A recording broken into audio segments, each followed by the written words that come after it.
అంటే మీరు చెప్తుంటే సనాతన ధర్మం చాలా పెద్దది, నేర్చుకోవాల్సింది చాలా ఉంది అని అనుకుంటే, కానీ ఈమెను చూస్తుంటే సనాతన ధర్మాన్ని కించపరిచే విధంగా ఈమె చేస్తుంది, ఈమె ప్రయత్నం, ఈమె ప్రవర్తన అట్లుంది అని అనిపించింది మీకు? అట్లే ఉంది కదా. ఈమెను అడిగితే మాకు చట్టరీత్యా మేము మేజర్స్ అని మాట్లాడతాం. చట్టం ఒప్పుకున్నంత మాత్రాన అది కరెక్ట్ అవ్వాల్సిన అవసరం లేదు.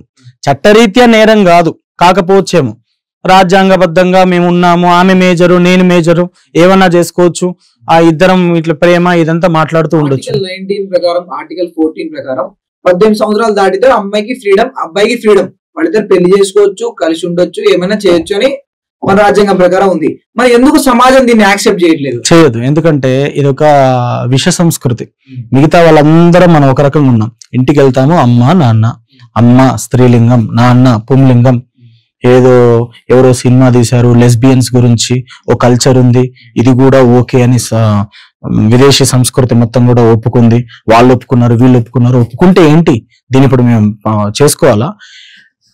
100% అనుకుంటే దాంట్లో ఒక 20%, 10%, 5% వాళ్ళు నడుస్తూ ఉన్నంత మాత్రాన దాన్ని ఒప్పుకొని తీరాలి. మిగతా వాళ్ళందరూ కూడా ఒకసారి అడవిలోకి వెళ్ళి చూడండి, లయన్స్ కనిపిస్తుంది కదా. ఆ జంతువులలో ఆ ప్రాబ్లం ఏమైనా ఉందా? మరి మీకెందుకు వచ్చింది ఆ ప్రాబ్లం? ఒకవేళ ప్రాబ్లం ఉంది అంటే కానిచ్చేయండి అంతే.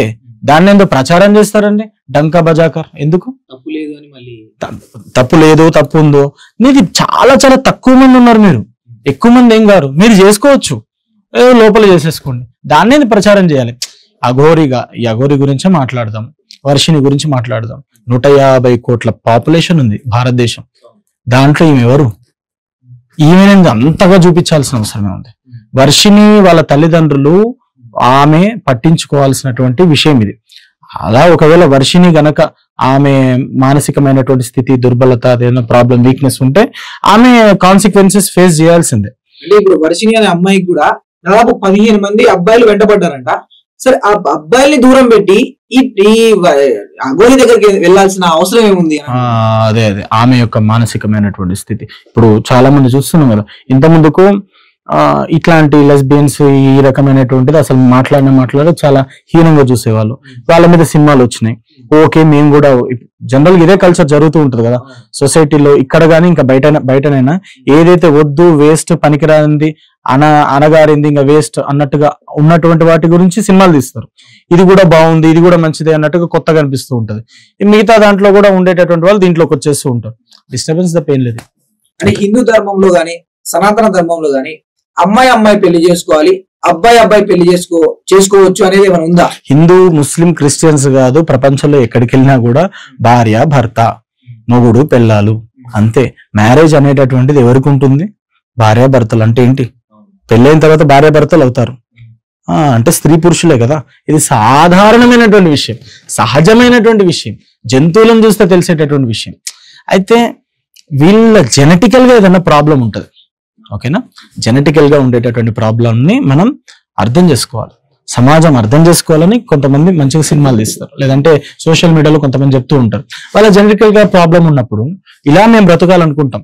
ఒకసారి ఆలోచించండి, స్త్రీల లేదంటే పురుషుడిలాగా ఉండేటటువంటి అవకాశం ఒక మనిషికి లేకపోతే ఇంకో రకంగా ఉండేటటువంటి అవస్థ వచ్చింది. అది అవస్థ కాదు, ఇంకొక రకంగా పుట్టినారు. పుడితే వాళ్ళని చీదరించుకోవాల్సిన అవసరం ఏముంది? వాళ్ళని బ్రతకనివ్వచ్చు కదా, వాళ్ళని ఇంకా మంచిగానే బ్రతకనివ్వచ్చు కదా. మానవ జన్మనే అన్నట్టుగా మనం అర్థం చేసుకోవాలి కదా. అర్థం చేసుకోవాలి కాబట్టి వాళ్ళని కూడా ఉండనివ్వాలి, కాబట్టి వాళ్ళకు కూడా బ్రతికే హక్కు పూర్తిగా మనలాగా వాళ్ళకు కూడా ఉంది, కాబట్టి వాళ్ళు వాళ్ళలాగా ఉండాలనుకుంటున్నారు. దానికి సంబంధించిన చట్టాలు వచ్చినాయి, ఉండొచ్చు గాక, డిస్టర్బెన్స్ చేయాల్సిన అవసరం లేదు. అంటే ఇప్పుడు ట్రెండ్ అవుతున్న అఘోరికి శక్తులు ఉన్నాయని అనుకోవచ్చా? ఏమైనా ఆమె క్షుద్ర పూజలు చేస్తే అవి వర్కౌట్ అయితే, అంటే ఎవరైనా తిట్టితే కూడా వాళ్ళు నాశనం అయిపోతారా? అట్లా చాలా మందిని చూస్తూ ఉన్నాం కదా, ఈమెనే కదా, చాలా మంది చూస్తూ ఉన్నాం. ఈమెకు ఉండొచ్చు, ఉండకపోవచ్చు, అకారణంగా వేరే వాళ్ళ మీద దాడి చేసేటట్టుగా కూడా ఈమె అనిపించట్లేదు. ఊరికైనా ఎక్కడ పడితే అక్కడికి ఏమి వెళ్ళదు. ఆమె చేయాలనుకుంటున్నటువంటి పని ఆమె చేస్తూ ఉంది. బట్ మనం ఆమె నుంచి ఏం కోరుకోవాలి? మనం అడగాల్సిన విషయం ఏంటంటే, మనం ఇవేమైనా చేసుకోవచ్చు, నీకు చట్టం కానీ, ప్రపంచం కానీ, ప్రకృతి కానీ ఇచ్చినటువంటి అవకాశాలను వాడుకోవచ్చు, కానీ కొద్దిగా నీ లోకం అంటూ నీకు సపరేట్గా ఉండాలి కదా. అందుకని ఇప్పుడు చూడండి, అయ్యప్ప స్వాములు ఉన్నారు. అయ్యప్ప స్వాములు ఎవరు? సమాజం నుంచి వేరేనా? ఏం కాదు, 40 రోజులు వాళ్ళు వేరే దీక్ష చేస్తారు. అందుకని మనం తీసుకున్న ఆహారం లాగా ఉండదు. వాళ్ళు తీసుకునే ఆహారం, మనం తీసుకునే ఆహారం డిఫరెంట్ ఉంటుంది. సాత్వికమైనటువంటి ఆహారంలో వాళ్ళు ఉంటారు. అందుకని కొద్దిగా సెపరేట్ ఉంటారు, సన్నిధానంలో ఉంటారు, 40 రోజులు దూరంగా ఉంటారు. ఇంట్లోనే ఉండొచ్చు కంటే ఇంట్లో ఆడవాళ్ళు ఉంటారు, టీవీలు ఉంటాయి, ఫోన్లు ఉంటాయి, వేరే వ్యాపకాలు ఉంటాయి. 40 రోజులు అయ్యప్ప స్వామి వారి మీదనే మా దృష్టి కేంద్రీకృతం అవ్వాలి అని అనుకుంటే వాళ్ళు ఉండేటటువంటి ప్లేస్ కూడా మారుస్తారు. అట్లనే అఘోరి ఉండేటటువంటి ప్లేసులు వేరే ఉన్నాయి. హైదరాబాద్ లో ఈ అఘోరి తప్ప ఇంకో అఘోరిని చూపించండి, కనిపిస్తున్నారు ఎవరన్నా? అంటే this is a type of disturbance for అస్.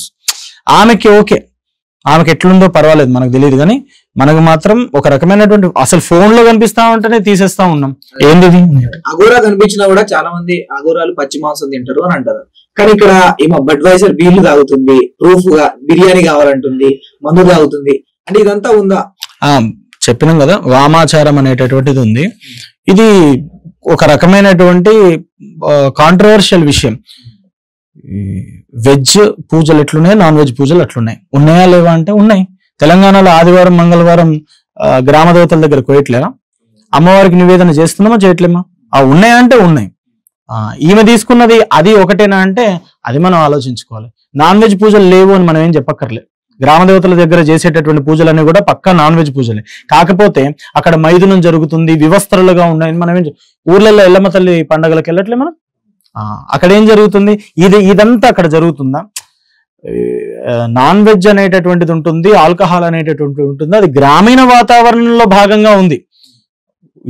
ఊర్లో ఉండేటటువంటి జనాలందరూ కూడా చేసుకునేటటువంటిది. ఈ రకమైన డిస్టర్బెన్స్ అయితే మనం ఏం చూడట్లేం కదా. అది వేరు. వర్షిని వాళ్ళ పేరెంట్స్ ఏమంటున్నారంటే క్షుద్ర పూజలు చేసింది, వశపరుచుకుంది, ఆమెను విడిపియండి అని అంటున్నారు. అంటే నిజంగా ఇప్పుడున్న అఘోరి క్షుద్ర పూజలు చేసింది అనుకోవచ్చా వర్షిని? ఇట్లాంటి ప్రాబ్లమ్స్, మెంటల్ గా ప్రాబ్లం ఏమైనా?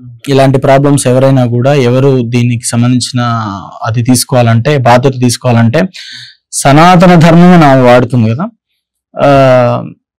మీడియాలో కానీ లేదంటే చట్టరీత్యా కానీ లేదంటే పోలీస్ డిపార్ట్మెంట్ లో ఉండేటటువంటి వాళ్ళు కానీ ఆధ్యాత్మిక సాధకులు కొంతమందిని ముందలు పెట్టుకొని ఈ కేసుని డీల్ చేయాలి.